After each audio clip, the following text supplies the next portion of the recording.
దర్శనం అయితే బాగానే జరిగిందండి. రాష్ట్ర ప్రజలు రాష్ట్రం సర్వతోముఖాభివృద్ధి జరగాలని, ఆంధ్రప్రదేశ్ ప్రజలకి మంచి జరగాలని, భారతదేశంలో ఆంధ్రప్రదేశ్ ప్రథమ స్థానంలో ఉండాలని స్వామివారిని రాష్ట్ర ప్రజలందరి తరఫున మేము కోరుకోవడం జరిగింది.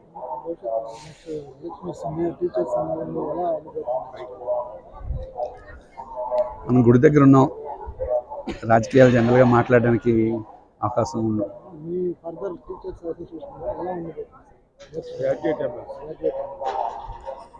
రాష్ట్రంలో గ్రాడ్యుయేట్స్ కానీ ఉపాధ్యాయులు కానీ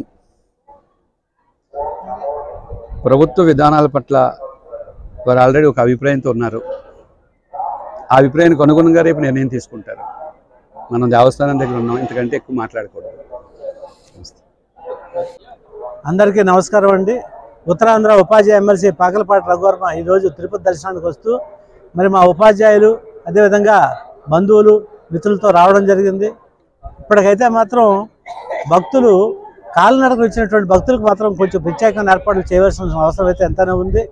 కారణం ఎందుకంటే వాటికి టోకెన్ సిస్టమ్ పెట్టి ఇది వరకు కూడా ఎంతమంది ఎప్పుడు వచ్చినా సరే వాళ్ళకి అవకాశం కల్పించినటువంటి సందర్భాలు అయితే ఉన్నాయి. కానీ ఇప్పుడున్నటువంటి పరిస్థితుల్లో సుదూర ప్రాంతాల నుంచి భక్తులు మాత్రం కొన్ని సౌకర్యాలు మాత్రం లాభభూయిష్టంగా అయితే మాత్రం ఉన్నాయి. దీన్ని దేవస్థానం వారు ఒక మంచి పద్ధతిలో ఆలోచించి వారికి మంచి ఏర్పాట్లు చేస్తే భక్తులు ఆనందిస్తారు, ఆ స్వామివారిని దర్శించుకునే అవకాశం ఏర్పడుతుంది. మరి అదేవిధంగా ఎమ్మెల్యేలకు ఏంటంటే సిఫార్సు లెటర్ అనేవి మరి ఆ వారానికి 6 రోజులు ఇస్తూ ఉన్నారు.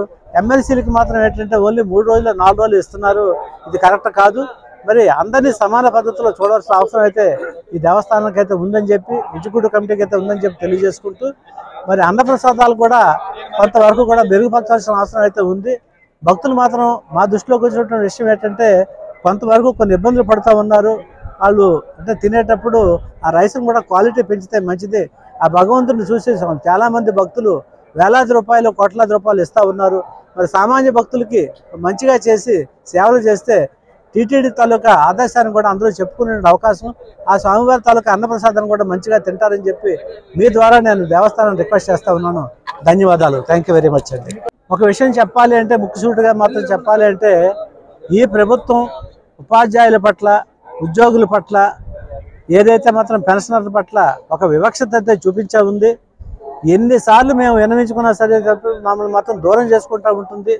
మరి రాబోయే ప్రభుత్వానికి మాత్రం కొంచెం చేదు అనుభవం మా నుంచి ఉంటుందని చెప్పి నేను ముక్కుసూటిగా కూడా నేను చెప్తా ఉన్నాను.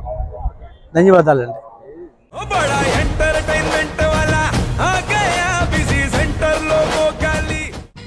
సక్కు సక్కేంద్ర సక్కు సక్కు బాయ్ బాయ్ బాయ్ బాయేంద్ర బార్కవ్ బాయ్ బాయ్. గిరాకి వచ్చే టైం ఏంది? కస్టమర్లు వస్తున్నాడు, రేటు కలిపి గురి. కస్టమర్లు వస్తున్నారు కదా, మాత్రం పొగరు ఉంటది. మరి తగ్గించేద్దాం పొగర్ని. డబ్బులు కట్టేస్తావేంటి కొంప తీసి? లేదు, కస్టమర్లు ఆపేద్దాం. పదా మరి మన బిజినెస్ స్టార్ట్ చేద్దాం.